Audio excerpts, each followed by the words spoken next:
தொட்டு பேசும் சுல்தானா என்ற பாடல் 2000ஆம் ஆண்டு வெளியான எதிரும் புதிரும் திரைப்படத்தில் இடம்பெற்றது.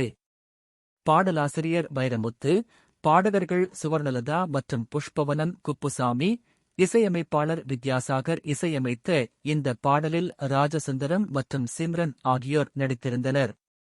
அவர்களது நடனம், அழகு மற்றும் ரசனை மிக அழகாகவும் இயற்கையாகவும் காட்சியளித்தது. இப்போது அந்த பாடல் the good, the bad and the ugly திரைப்படத்தில் புதிதாக ரீக்ரியேட் செய்யப்பட்டு மீண்டும் ரசிகர்களை மகிழ்விக்கிறது. இதில் புஷ்பவனம் குப்புசாமி மற்றும் சுவர்ணலதாவின் உணர்வுபூர்வமான குரல்கள் மீண்டும் உயிர் பெற்றுள்ளன. பழமையும் புதுமையும் கலந்து உருவான இந்த பாடல் ஒவ்வொருவரின் மனதிலும் இனிமையாக ஒலிக்கிறது. தொட்டு தொட்டு பேசும் சுல்தானா